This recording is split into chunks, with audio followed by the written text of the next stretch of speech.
Hi friends, and thanks so much for being here. I'm Anna Helman and I'm glad you're here today. Is it me or is life getting expensive, right? Things are getting expensive. In light of that, I thought it would be fun to share some of my best paper saving tips with you today to help your crafting budget go a little bit farther so you can make a few more cards, a few more scrapbook pages, whatever it is, out of the paper that you have in your supply. At the end, I'll share a little bit of encouragement, something that has really helped me to feel better. Maybe it could help you as well, and I hope you'll stick around for that. Friends, do you ever mess up when you stamp something? Oh, okay, me too. That's refreshing. Okay, so I stamped this. If you can see it, it just didn't stamp very well in certain spots. So my first paper saving tip for you is this. It's pretty easy. Don't throw this out. Flip it over and try again. Okay, I've saved a lot of paper by flipping over and trying again. So that's my first tip. Now, I am going to make a card with this. This is actually for the inside of the card. But I want to put it on this yellow mat and put it inside of my red card here. But this is a lot of wasted paper, right? You are only going to see that little tiny strip around the edge. So here's what we're going to do. I am preparing for another card I'm going to show you here in just a second. And I decided to stamp these adorable little birds. We're going to punch them out with my circle punch. Now, as I'm doing this, I want to make sure that I don't get too close to the edge. That would defeat the purpose of being able to use this as my card mat. So we'll punch these out. And then we can finish up both of these cards. So I'm going to set these little birdies aside. I will show you this. I made this. You're going to see more in a moment. That's super cute. But this bird's eye view stamp set I've been wanting to use. I decided to make a graduation card with it, with the books and the little glasses on the bird. So stick with me. You'll see it in just a second. Okay, so now I feel much better. I'm not wasting all that paper. So let's attach this piece for the inside of the card to the mat. Now, of course, if you're thinking, well, you don't need a mat for the inside of the card, you're right, you don't. But I wanted a mat for the front of my card, and I just decided to make it coordinate.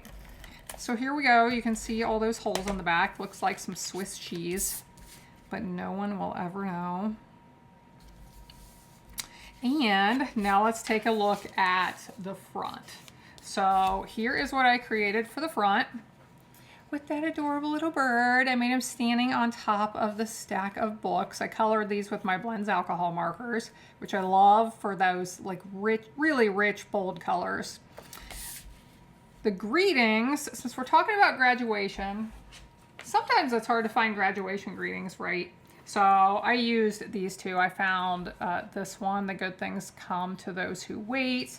And then this one, the congratulations, and you've come so far and accomplished so much. So here we go. I wanted to show you that I have this mat right here, but I did the same thing on it to prepare for this next card. And you don't even know it, we saved some paper, okay? So those are my first couple of tips. Now let's look at what we can do with these little birdies that we just punched out. And I've already prepared this card, so it's all done. But I just found this, I love this die. It's like a garden gate, but I had this already cut out. I saw it and I thought, oh, I'm gonna put them in front of that. Looks like a little, I don't know what, a chicken coop or a hut or something that I thought would look nice with the birds. Stamped my greeting here. Used just a couple of different very subtle designer papers in the background to look like some grass in the sky. And this is my next card. So I would have had to use more cardstock to punch the birds out if I had not created them from that the yellow mat that we used for the last card. Okay, tip number 3 is to die cut your nested shapes all together. So a lot of times we may die cut let's say we want a piece that looks like this. Well, a lot of times we're going to use that big die. We're going to cut the whole piece out, and we're going to use that whole piece of cardstock, and a lot of it is going to be hidden behind whatever else you put on top. I love to die cut my nested shapes like this. When you do this, you are going to end up with all of these different pieces, okay?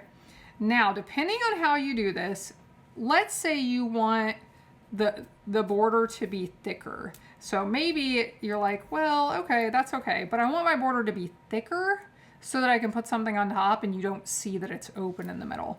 So here is an option for doing this. I'll mention this real quick. If you like the idea of doing this, but you can't get your dies to line up and get them to stay in place, use a little bit of washi tape, use a Post-it note to hold them in place so that you can run them through. But let's say you want the borders to be thicker so that whatever you put on top, you know, you don't see that it's open in the center. You can cut them more like this, or you can adjust which ones you're using so that it's wide enough to create the look that you want. But let's say you create all of these. Let me show you a fun way to use these narrow pieces. So here's a card I am working on. It's not quite done yet. Looks like one of my dimensionals stuck here. So here's this piece that I cut out. I have put little dimensional strips on the back. It is ready to attach over this adorable little bird, again, that I made with that bird's eye view set. But I wanted to show you, this has nothing to do with saving paper, but I wanted to show you this real quick. When I'm coloring, if I'm not in the mood for like putting time in and putting lots of coloring effort in, a lot of times what I use are my watercolor pencils. So when I'm using my watercolor pencils, it can end up with kind of like a pretty rough look, like you see here if I'm not trying very hard. But do you see how these leaves right here are a lot smoother? Let me show you this. I love the watercolor pencils for this reason. This is called a blender pen, and I am just going to take this blender pen over those watercolor pencils, and it just makes it all do what's in the name of the blender pen. It just all blends. Now I'm going to color, so my green are done. Can you see the difference in that? How it just smoothed all that color out? If you feel like you're not very good at coloring in general or coloring with pencils, this is a really helpful way. Okay, I have to laugh. I'm not going to cut this out of my video. Did you just hear 2 thunks on my window? If you did, do you ever have birds attack your window? Well, me too. That's what that was. That's hilarious. Okay, so now I'm going to use this blender pen on this branch, and if you can tell, I colored the top of the branch lighter, and the bottom of the branch I colored heavier because I wanted to get that shading. I wanted the bottom to look darker, like it's in the shade. Look at that. I just love this. Like I said, nothing to do with paper saving tricks, but I just wanted to show you this real quick, and we will move on to our next trick. So I'm going to attach that thin die cut that I created. I'm going to attach that over the top of this, and we will have a really simple card with the sweet bird set. And I used 1 die cut, but then I have all those other die cuts left over that I can use on several other cards. Okay, so let's put this die cut on top, and I'm excited about these other paper saving tricks I have for you. I'm actually going to start explaining this next one now. So the next one is to plan your cuts for 0 waste. So I don't know if that makes any sense or not, but basically, a lot of times we're using 8.5 by 11 cardstock when we're card making. Maybe you're using some 12 by 12. But my thought, and I do this a lot, is to think about what those measurements are and plan the pieces you're going to use on your card accordingly so that when you make your cuts, you don't have any waste. Okay, here's this card finished. All done. Well done, nicely blended colors. So talking about planning your cuts for zero waste. I'm gonna bring this in. So I just wanted to give you a few dimensions. So a lot of times when I'm planning, especially if I have to make a lot of them, like when I send out customer thank yous for the month, I'm making a lot of the same card. And if I can, I like to plan my cuts so that I don't have any waste. So I wanted to give you measurements for each side of your 8.5 by 11 paper that make for good measurements that you end up with zero waste. And then I'm going to do the same thing for 12 by 12 paper, because here's the thing. Sometimes if you're going to use 8.5 by 11 paper, for example, I was helping somebody here with a craft project recently. She's making a lot of these, and she needed a piece of cardstock for each one that measured 4 by 4. So if you do 4 by 4 on an 8.5 by 11 piece of cardstock, you can get one here, one here, one here, one here. You end up with a bunch of waste down here. So we pulled out some 12 by 12, and with 12 by 12, you can cut 9 of those out of one piece. You end up with zero waste, okay? So here are the measurements that work out really well for 8.5 by 11 cardstock. 2 1/8 inches. If you do those, you're going to end up with 4 sections here, 4 different strips. 2 3/4, just a little bit over 2 3/4. You'll get 3 of those. And then 4 1/4, you're going to end up with 2 strips to work with. Flipping sideways here. 2 3/4 of an inch will be a measurement where you can get 4 of those with no waste. 3, just a little over 3.5 inches, you will get 3 of those. And then 5.5 inches, you'll get 2 of those. So if you pick any measurement on this side and any measurement on this side, you'll get zero waste. So let's say you want to cut these into 4 1/4 inch pieces by 3.5. I'm going to grab my trimmer here. 4 1/4. I get a lot of questions about the lines on my trimmer. I created this to help you be able to cut card bases and card mats without thinking really hard about your measurements. So I will link in the video description below to a video where I explain that if you want more details. Okay, this way I'm picking the 3.5 inches, just over 3.5 inches. So these will be just slightly different since here, this one ended up just a tiny bit wider than this one, but I'm okay with that because they're all pretty close. But I get 6 of these with zero waste. So let's look at the 12 by 12 piece. And any of these measurements will give you zero waste. So if you make 1 inch strips, you'll get 12 of them. There will be zero waste. 2 inch strips, 3, 4, or 6. So you could make 2 inch by 3 inch pieces. You could make 2 inch by 4 inch pieces. You can make 1 inch by 6 inch pieces. Any combination of these numbers here, you can cut lots of those out of this piece of cardstock and you will have zero waste. Okay, tip number 5, if like numbers and measuring and cutting, if that's like too much, too heavy for the card making fun, let's go to another one here. And this is a fun one I've been doing more of lately, which is to use designer paper for your front flap of your card. So a lot of times I'll pull this one back out because it's an example. So a lot of times we take our card base and then we put paper on top right here, right? So that is 2 layers of paper. We have the cardstock, we have the designer paper on top. If you want to save some paper, you can do this. So what I've done is I created we'll call this the card base, but it's only a partial card base because it's only this big. And then that designer paper goes on top. So this piece measures 4 3/4 inches this direction, 5.5 this way. You want to score at 4 1/4, or if you flip this direction, you're going to score at 1/2 inch. If you flip around the other way, you'll score at 4 1/4. Then this piece measures 4 1/4 by 5.5. So you can attach that on there, save a little bit of paper. The designer paper is not as heavy, but ours is pretty heavy and good quality, so this does still work. It's not a real lightweight paper that you may not want to use just because it's so thin.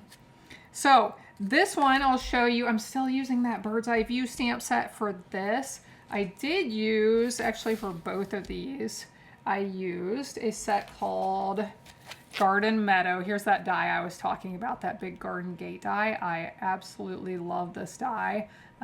Used the little fence for the little birdie to be standing on here. And the paper I used on this one, and I'm going to show you a few more. It's called Meandering Meadows, but just these beautiful, I don't know, is that like a watercolor look? Maybe an oil painting look? While we're here, I'm going to show you these other 3 cards real quick that I used with that same bundle, because I don't know if I have shared these in my videos. So I just like to give you as many ideas as I can. But a couple of really cute trifold cards with that beautiful paper in this set. And then I do have I have 3 more paper saving tips that were kind of a bonus at the end. I had gotten all ready for this. And then as I was crafting, doing a few other things, these other tips kept coming to me. So here we go. Let's finish up. These are pretty simple, but number 6 is to use a white card base. How does using a white card base save you paper?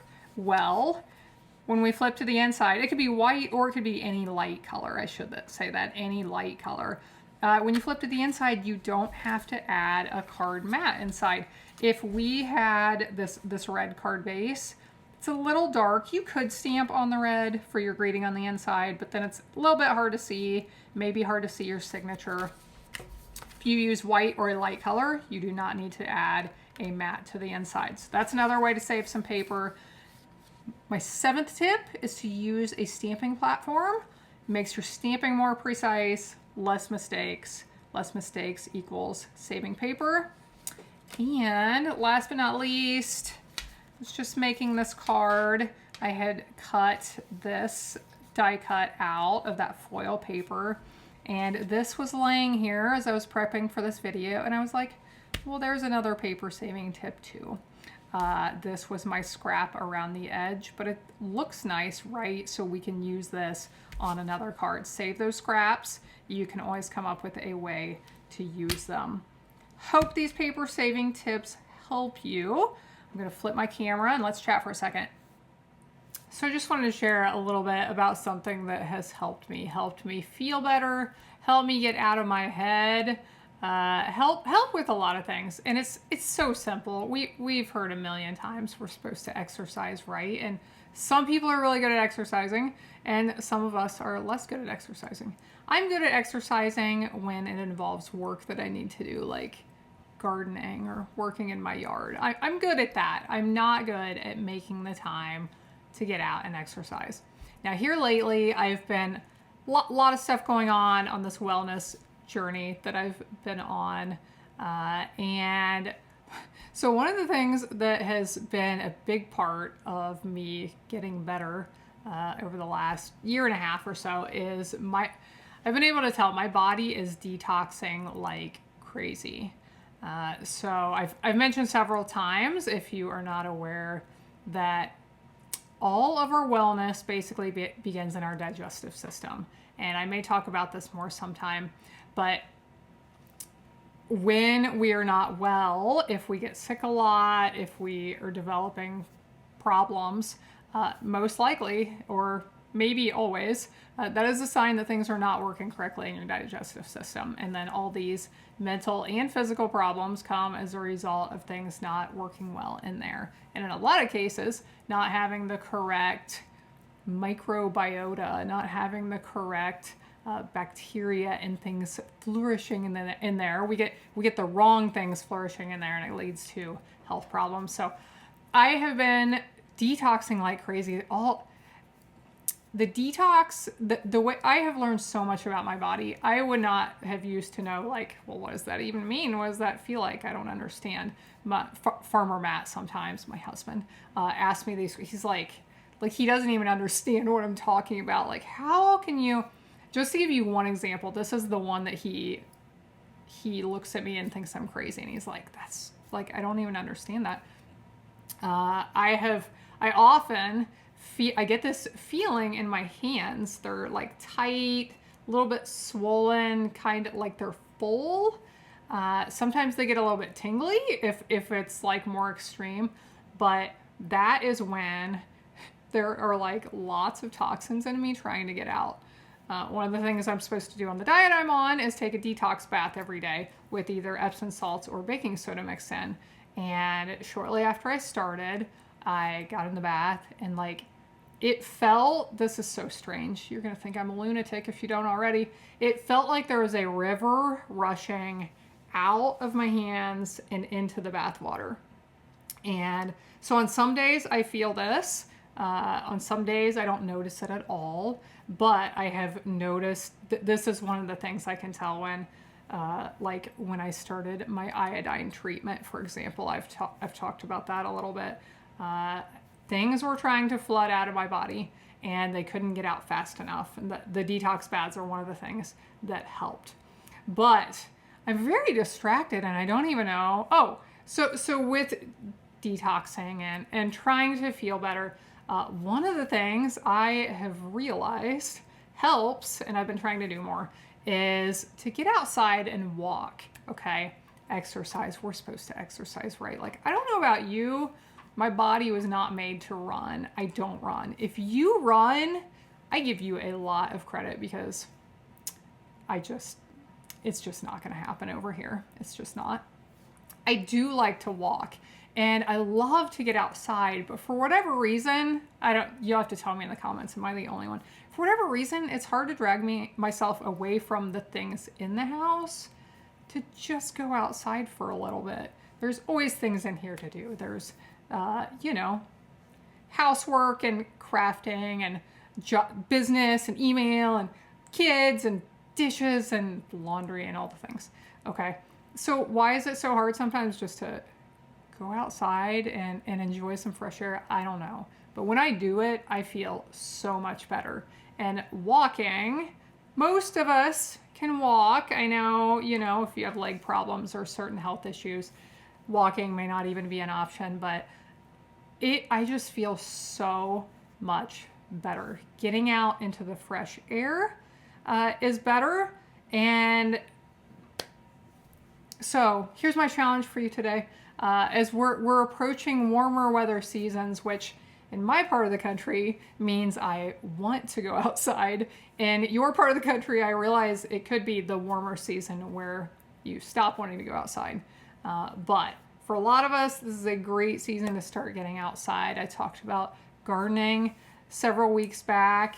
Maybe you can plant a little garden or a few tomatoes on your patio or something. That can give you a reason to get outside. Get outside and take a walk. It's a way to connect with nature. It's a way to connect with God. Calm down all these thoughts we've got in our heads. Detach from the technology. I think one of the things we really have to do to help our wellness, both mental and physical, is to detach from the technology. It is just so, I'm going to use the word noisy. This world is so very noisy, and we just need to step away and be quiet. Step away and be quiet, right? For those of you who are Christians, I would imagine you will all agree with me, and the Bible tells us we need to be in the quiet if we want to hear from God. And getting outside, taking a walk, you could feel better, get some fresh air. Neighbor down the road, she tells me her time walking, that is her time with God. And I like that. Maybe we can calm the noise, quiet all the noise, and hear from our Lord, hear those things that we're like, why are you talking to me, God? I don't know. We need to calm down, quiet some things, and allow space for that in a lot of cases. So take a walk today, take a walk tomorrow. Enjoy, friends. That's what I have for today. I hope you'll be back when I'll be here helping you to hand make with love.